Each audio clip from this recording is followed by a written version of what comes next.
Imagine you are a 19-year-old soldier. Right. It's the summer of 1861. Oh, brutal time to be wearing wool. Yeah, exactly. You're sweltering in this mosquito-ridden camp on the Virginia Peninsula. And, you signed up for absolute glory. Well, You imagined these grand, sweeping charges, soaring music, becoming a hero overnight. But reality is just mud, drill, dysentery, and sitting around for weeks on end with absolutely nothing to do. just crushing boredom. Yes. So what happens to your mind in that environment? What do you do when the boredom starts to feel like worse than the actual enemy? That's the real danger. It is. Welcome to today's deep dive. We are taking you straight into what military strategists call an ethics laboratory. And the materials we are unpacking today give us just a profound look into that exact laboratory. Here we're diving into a spiritual fitness staff ride read-ahead packet. Right. This is a training document from July 2026 utilized by the military. Specifically, the Air Force over at Langley uses this to develop their leaders. But it's not just history, is it? No, not at all. The mission of this packet isn't just to memorize dates or, troop movements. It's designed to explore the massive, often fatal gap between knowing the right thing to do in theory and having the actual moral courage to execute it when everything is just falling apart around you. And the methodology they use here, this whole staff ride concept, it is completely fascinating to me. I had to really look into how this works. It's a brilliant concept, honestly. It was pioneered by Karl von Clausewitz and Helmuth von Moltke the Elder back in the 19th century. Basically, a staff ride takes military leaders out of the classroom and places them on the actual physical ground where a historical battle occurred. Wow, so you're really there. Exactly. You walk the terrain, you look at the tree lines, the elevation, the distance. It forces you to reckon with the human cost and the crushing weight of a decision in a way that, staring at a map on a wall simply never could. That makes so much sense. The U.S. Army formally adopted this practice way back in 1906, and it remains a cornerstone of professional military education today. It connects the abstract theory of war to the physical reality of the dirt. Okay, let's unpack this with a modern comparison. It sounds remarkably similar to watching a game film in professional sports. Oh, that's a great way to put it. Right. But instead of looking at a quarterback's physical mechanics, like how they plant their feet or release the ball, you are dissecting the moral reflexes of the people on the field. Yeah. You are pausing the tape right before a disaster and asking, why did they make that specific choice? What kind of person were they before this crisis even presented itself? Which brings us to our game film for today. We're focusing on a very specific set of historical events. The July 1861 skirmishes at Cedar Lane in Newport News, Virginia. But before we get to the actual shooting, we really need to understand the psychological pressure cooker these troops were sitting in. Setting the scene here is absolutely critical to understanding the failures that follow. So, it's the early summer of 1861. The Civil War has just begun. Right. On the Virginia Peninsula, you have two incredibly green, completely amateur armies staring at each other. Yeah. On one side, the Confederate Army of the Peninsula under General John B. Magruder camped out at Young's Mill. Okay. On the other side, the Union Department of Virginia under General Benjamin Butler stationed further down at Newport News Point. And these are not hardened veterans. No, they're basically kids. Yeah, they are citizens who just recently put on uniforms. And hanging over both of these terrified, inexperienced armies is the heavy shadow of a disaster that happened just a month prior. Oh, Big Bethel. Yes. On June 10th, there was the Battle of Big Bethel. And from the historical accounts in the packet, this was an absolute humiliation for the Union side. That was a mess. A total mess. Specifically, a regiment of German immigrants known as the 7th New York Infantry, the Steuben Guard, they accidentally fired on the 3rd New York in the pitch dark. Such a tragedy. Men died from friendly fire before the enemy was even anywhere near them. And that friendly fire incident left deeply wounded pride on both sides of the line.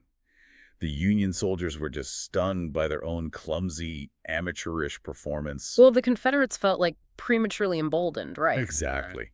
But after that chaotic night at Big Bethel, the front lines just settled into a stalemate. For weeks, you have this empty, no-man's land of woods and scattered farms between the two forces. Just a whole lot of nothing. Just nothing. And filling that space are thousands of untested young men boiling in the summer heat. I always think of that old saying, boredom is a weapon that points backward. Oh, I like that. You have these young guys who are just itching to prove themselves, daring each other to sneak toward the enemy lines. They're desperate to feel like real, formidable soldiers before they've actually earned the title through discipline. What's fascinating here is how this challenges our conventional understanding of military friction. We usually assume that the friction of war, that grinding, chaotic force Clausewitz warned about, only happens during massive cinematic battles. Like artillery raining down and all that. Right, but the reality is that friction breeds in the restless, unsupervised hours. The decisions that ultimately get men killed are frequently made in the ordinary boredom of a quiet season, long before the first shot is fired. I have to push back a little on that, though. Okay, go ahead. We constantly hear about the fog of war and the sheer paralyzing terror of combat.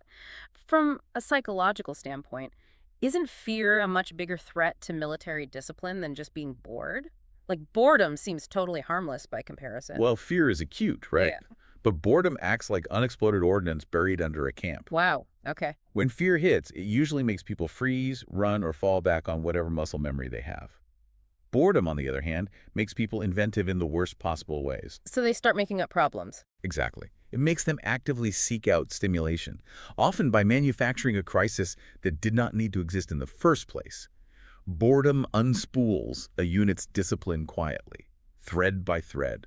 So by the time the actual fear finally hits, there's no structural integrity left to hold the line. That's exactly it. Unexploded ordnance. That is a terrifying way to look at an idle Tuesday.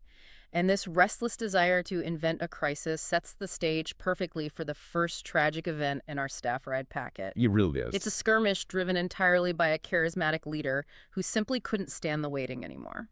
That brings us to July 5th, 1861. Let me introduce you to Confederate Lieutenant Colonel Charles D. Drew. He's 29 years old, a beloved New Orleans aristocrat, a former district attorney, and a state legislator. Sounds like a guy who's used to being important. Oh, very. He commands the 1st Louisiana Battalion, a unit packed with the city's most eligible, wealthy young bachelors. Drew is magnetic, eloquent, and wildly impatient for some kind of action to justify his command. And the packet details this massive 4th of July barbecue he throws for his men. There's a very generous supply of whiskey flowing through the camp. Never a good mix with bored soldiers. No. Drew gets up, gives this stirring, impassioned Southern patriotic speech to the massive cheers of his men, and essentially declares that he is done sitting still. He wants a fight. Right. And that evening, he catches wind of a rumor that a small Union patrol has been spotted near a local property called Nelson Smith's farm. Fueled by the barbecue, the alcohol, and his own swelling pride, Drew decides he is going to launch an ambush. And this is where the ethical laboratory really begins. Drew takes roughly 100 infantrymen, some cavalry, and a howitzer out into the pitch black. Just dragging a cannon out there. Yep. And he does this completely without telling his commanding officer, General Magruder. He positions his men down a heavily wooded lane, waiting for an enemy force that turns out to be much smaller and arriving much later than he anticipated. As dawn breaks, the entire ambush collapses in the most absurd way imaginable. A nervous Confederate soldier prematurely fires his weapon into the brush. Yeah, some historical accounts suggest he literally shot at a snake. A snake. And the Union patrol, which was just a tiny party of about 25 men, gets completely confused because the Louisianians are wearing uniforms that actually look like Union gear. It's just total chaos erupting. Right. And in the middle of this confusion, Drew's mental model of war completely fails him. Instead of taking cover, he steps right out into the middle of the exposed road, draws his sword, and yells, "Boys, steady!" Which is exactly what you shouldn't do. Obviously. And he is immediately shot through the side by a New York sergeant. He dies almost instantly, giving him the tragic distinction of being the first Confederate field-grade officer killed in the war. The aftermath is just a cascade of errors. The Confederate cavalry misreads a movement as a signal to retreat. They surge forward and spook the artillery horses. Oh. The horses bolt, dragging a careening cannon through their own lines. The ambush dissolves into a humiliating, disorganized rout. And the Union forces. They were vastly outnumbered, but they simply withdraw without a single man wounded. Drew threw away his life, and his command gained absolutely nothing. Exploring the why behind Drew's death is the core of the packet's first major takeaway, isn't it? The necessity of humility. Yes, which in a military context means not appointing your own mission. Drew stepped into the road because he was still operating under a romantic parade ground delusion of what combat was. He thought it was like a movie. Exactly. He thought war was a gentleman's duel where bold postures won the day. He lacked the humility to submit to the reality of the battlefield, and more importantly, to the lawful intent of his commander. Okay, let's unpack this concept of not appointing your own mission because it applies way beyond 1861. Absolutely. In the modern workplace or even the modern military, initiative is constantly praised. We're told to be self-starters. We want go-getters who don't sit around waiting to be micromanaged. Right. Everyone wants a go-getter. So where exactly is the line between being a highly praised go-getter and committing an act of insubordination that derails everything? Well, the line is drawn entirely by intent and lawful authority. Initiative is absolutely a virtue, but only when it operates inside the framework of lawful authority and the broader strategic intent. Okay, so like finding a better way to do the job you were given. Yes. If you see an unexpected gap in the plan, and filling that gap serves the overall mission, that is healthy initiative. Yeah. But the moment you step outside those boundaries to chase personal glory or just to soothe your own restless boredom, when you invent a gap to fill because waiting feels like weakness, that is no longer courage. That's just personal pride wearing a uniform. Drew wanted to look like a decisive leader more than he wanted to serve the Army's strategy. He was serving his own highlight reel, essentially. Exactly. You would think that watching an esteemed commander get shot because someone spooked at a snake would serve as a massive, sobering wake-up call for everyone stationed in that valley. But pride is highly contagious. It really is. Exactly 1 week later, the Union side stepped right into the exact same trap on the exact same piece of ground. It is staggering how quickly history repeats itself here. So it's the morning of July 12th. A detachment of the 7th New York. Wait, this is the very same regiment that was humiliated by friendly fire at Big Bethel. The very same. They leave Camp Butler. They have a highly specific lawful order. Gather firewood. That is their only authorized mission for the day. But they are driven by that unexploded ordinance we talked about earlier. They're bored, and they have a burning desire to avenge their embarrassment from the month prior. They want payback. Right. So a group led by a junior officer named Lieutenant Oscar von Haringen decides to push far beyond their authorized wood-gathering area. They go hunting for Confederates. And they do it blindly. Yeah, they don't send out scouts. They don't set up security. They're just marching through thick woods looking for a fight nobody authorized them to start. Unfortunately for them, they find one. Major John Bell Hood is commanding the Confederate cavalry in that sector. Now, contrast Hood with von Haringen. Okay. Hood is operating squarely inside his commander's intent, which is to contest the no-man's land and monitor Union movements. Hood spots the wandering New Yorkers. He sends his dismounted troopers who are armed with breech-loading carbines circling quietly through the dense woods. Oh, this isn't going to end well. No. They hit the completely unprepared Union soldiers hard on the flank. And the New Yorkers just shatter. The historical accounts say they broke into a very rapid and disorderly flight. They abandon their positions and just run for the river. A total collapse. Hood's men charge, ride them down, and capture von Haringen along with another lieutenant and 10 privates. It is a complete tactical rout. And the mechanism of their failure brings us to the packet's second ethical concept. Diligence, or the necessity of training for the chaos, not just the parade. The 7th New York collapsed, not because they were cowards, but because they hadn't built any actual field discipline during all those quiet, boring hours in camp. When the friction of a flank attack hit them, they had no trained reflexes to fall back on. It's like cramming for a massive final exam the morning of the test, only to flip over the paper and realize the test is written in a language you don't even speak. That's a great analogy. They could probably march beautifully on a paved parade ground in New York City, but they had built zero habits to handle the terrifying friction of a woodland ambush. Taking that final exam analogy a step further, they didn't even know what subject they were being tested on. Diligence is about daily, unwatched, unglamorous preparation. Doing the boring work. Exactly. There's a profound saying in military circles. You do not rise to the occasion, you fall to the level of your training. If your discipline is only a performance put on for inspections, it instantly vanishes when the shooting starts. That makes total sense. Character and competence must be carved into your reflexes when nobody's keeping score. So now we have two junior officers, Drew and von Haringen. Both men chased glory, both men appointed their own missions, and both paid a heavy price. Yeah, they did. But when junior officers act out, a few men die or get captured. When that pressure rolls up the chain of command to the generals, the fate of entire armies hangs in the balance. How did the top brass react to these two fiascos? Well, General Magruder, the Confederate commander, receives the report of Hood's victory and enthusiastically calls it a brilliant little affair. Of course he does. Right. Meanwhile, General Benjamin Butler, the Union commander, gets the report of his men being captured and publicly condemns his own troops for blatant disobedience. Here is where it gets really interesting to me. Both of these generals had every emotional reason in the world to escalate this conflict right then and there. Oh, absolutely. Magruder's camp was furious over the death of Drew. They wanted blood. Butler's camp was humiliated by the capture of the New Yorkers, compounding the Big Bethel disaster. They wanted revenge. It's a powder keg.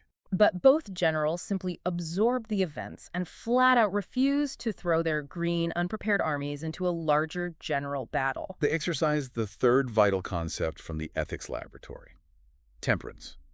Specifically, the ability to not take the bait. It's okay. Temperance is the command over your own appetite for vindication.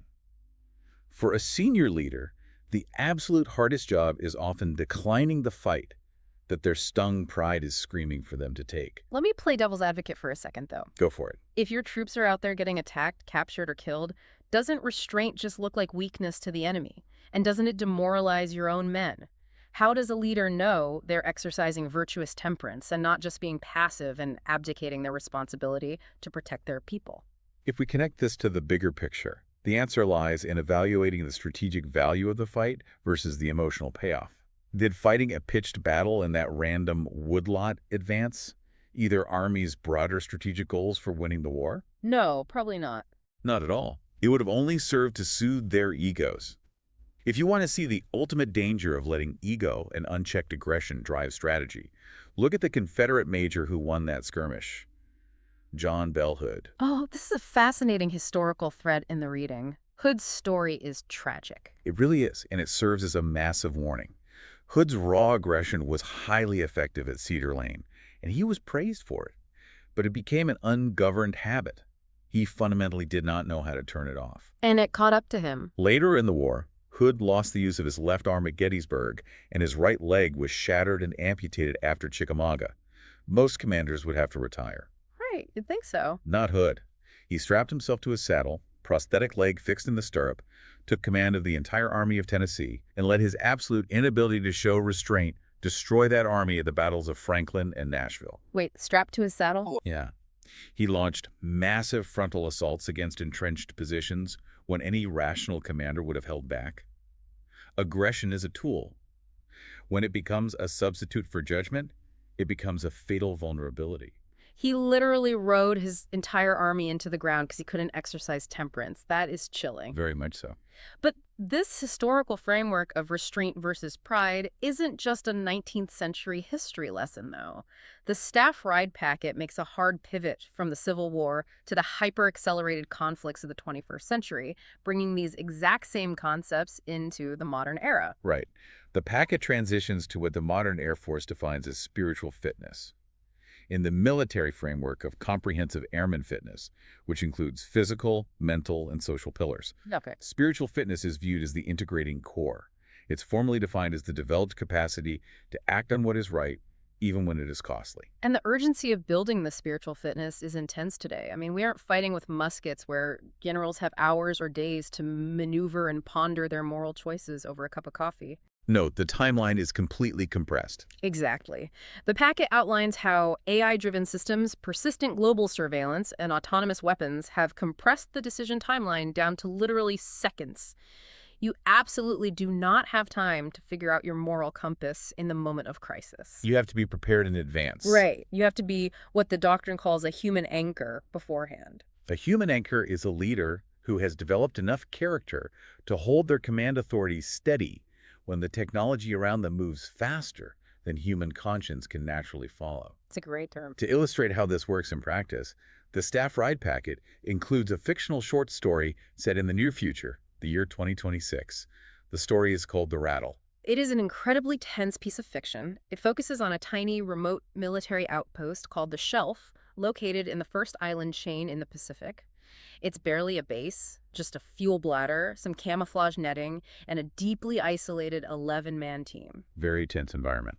We follow two main characters: Technical Sergeant Cole Merrick, an older veteran who runs base defense, and a young, hot-headed airman first class named Marsh. And the central conflict of the Rattle relies on that exact same unexploded ordnance of boredom and wounded pride we saw in 1861. It's all connected. In the story, offshore Chinese militia operating in so-called fishing boats are constantly harassing the outpost. 3 days prior to the main event, a militia skiff had run incredibly close, jeering at the Americans, filming them with cell phones to provoke a reaction.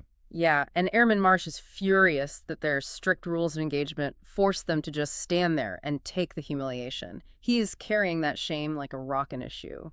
Then, during a dawn patrol, they spot something unusual.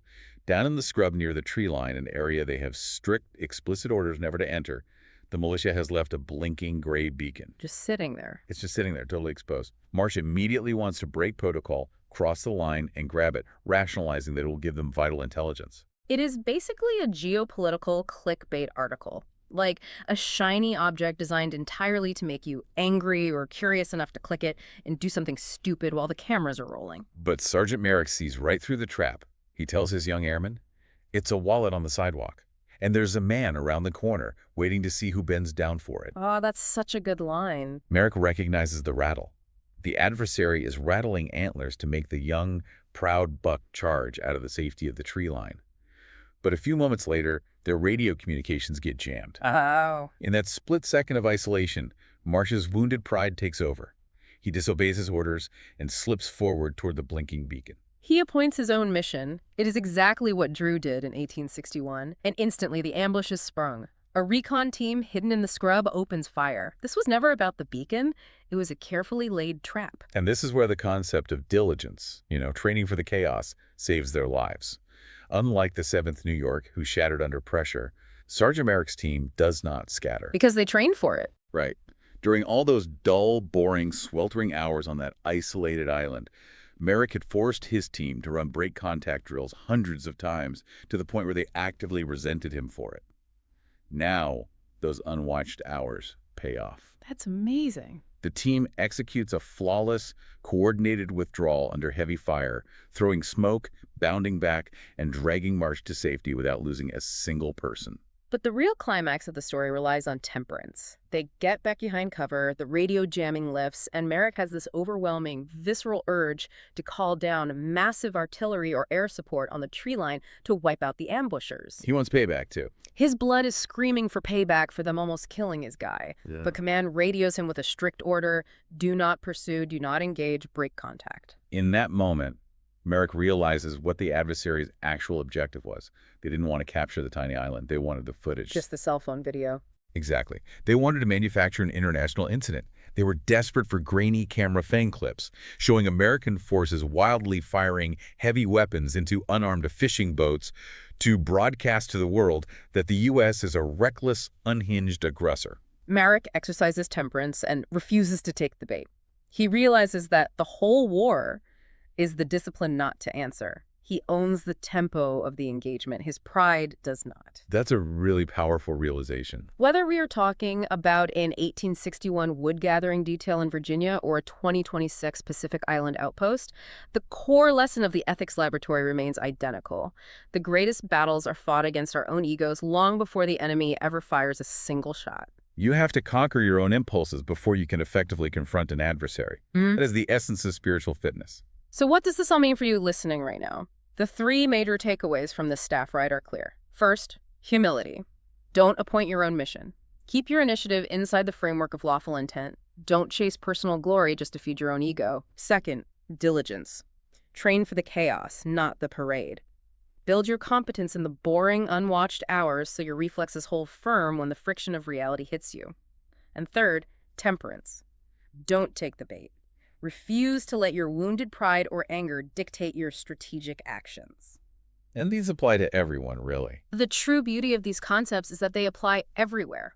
Whether you are a military officer on a deployment, a parent trying to lead a family, or someone navigating the daily politics of your career, these moral reflexes are universal. To leave the listener with one final provocative thought, the staff ride packet concludes by referencing the ancient doctrine of jus ad bellum. The just war theory, right? Yes, it lists the recognized conditions for a conflict to be morally justified, such as having a just cause, competent authority, right intention, being a last resort, and ensuring proportionality. But the packet makes a critical, demanding distinction. Jus ad bellum is not an a la carte menu. You cannot just pick the 2 or 3 conditions that suit your argument. All of those conditions must be met simultaneously for an aggressive action to be considered morally sound. That is a brutally high standard to meet. It really makes you think. I want you to examine the missions you are launching in your own life. Think about the arguments you start with your spouse, or the professional turf wars you wage at the office when you feel slighted. Good point. If you ran those daily, ego-driven conflicts through that rigorous, unforgiving checklist of just war theory, would your actions actually be justified, or are you just stepping out into the dark road, blindly shooting at a snake? It demands that we look closely at our moral reflexes before the pressure is on. Because when the time comes to review your own moral game film, you want to make sure you are playing the right game to begin with. Thanks for diving deep with us today. Until next time.